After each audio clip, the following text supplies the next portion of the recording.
Not everyone knows this, but me and my lovely twin sister here, Kate, were adopted when we were little babies. And I think it's fair to say that every adopted child at some point in their life would like to go in search of their natural parents. So we've come here to Oxfordshire, to NORCAP, who reunite adopted families. Let's pop inside and have a chat with the chief exec, Pam Hodgkins, and see what it's all about.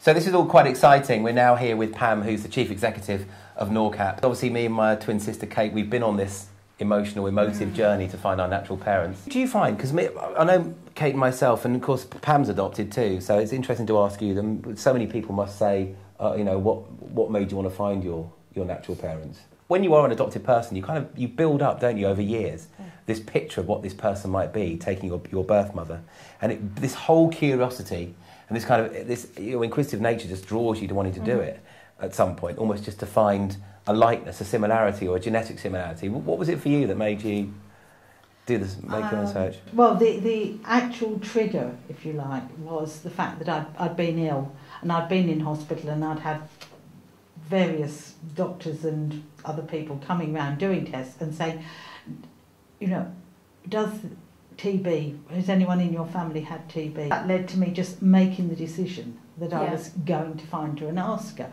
But what was far more significant at the time was that meeting my birth mother, I suddenly realised that it wasn't just this factual question. This person actually had meaning for me. That's why you started NORCAP? Yes. I'm intrigued to know, was that the process that started absolutely. you? Me and Kate, because I think we both felt that we'd like to put something back into adoption, because we're fortunate enough to come from a very positive situation.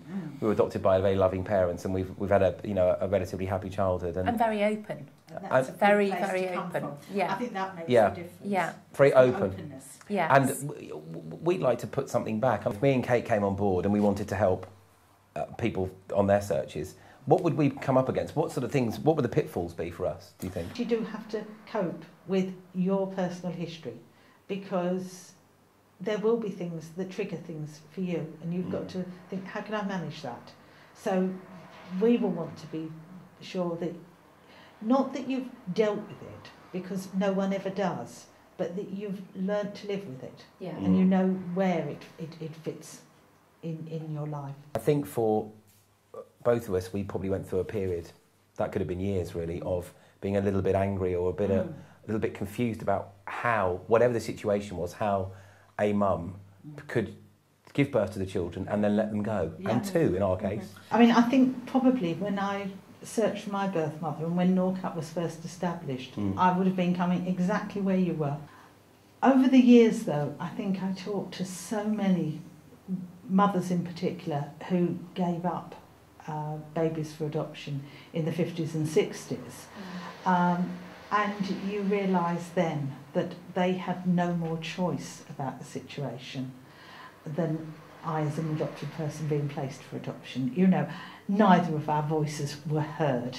I used to tell everybody and anybody that I was adopted. I mean, but I didn't. You know, I hid it. This is the thing. I now know I did it very naively. It's absolutely wonderful that you've said that. I think that girls that are adopted, as teenagers in particular, early teenagers, talk to everyone. You know, talk to their friends at school, talk to their pastoral care teacher, talk to their friends' mothers. And the atmosphere surrounding an adopted girl is quite positive. It's very, oh, yes, wouldn't it be exciting? You know, I mean, it's almost living your life through someone else's. And guys we should go and do that. Guys are much more cagey. Oh, no, because not that would open. almost be... In fact, you didn't want anyone to know. I didn't want anyone to know. No, it would be a sign of weakness. On holiday. So like weakness or something, and make you vulnerable to bullying and attack. Yeah, but I found, Pam, that I always felt that I was... it is that whole thing about you'd appear to be vulnerable and open to being bullied. Yeah. You wanted to close all that out, so you never spoke to people. And I kept it under kept it under wraps. That was another layer of psychological kind of complexity to actually deal with. It's become apparent that a quite substantial number of people who were adopted as young boys, adopted males, actually don't survive to independent adulthood. Really? And many of them, and say many, probably 10 times the number you would expect, die between about 15 and 25. Well, they commit suicide. many actually take their own life, or through behaviour that is just so reckless.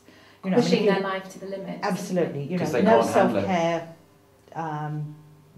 self-care, risk-taking behaviour. Oh, thank God I've got you. And Quite key about the intermediary services, actually, that because I do think there's an element of education for the person that's looking for their natural birth mother, because of course over an amount of years you build up many emotions as to why, what, when, where, and I think when you do have somebody that has the sympathetic, you know, side from both parties, then you learn a lot about Well, I've just learned in the last couple of minutes a bit more about why, you know, our mum would have given us up.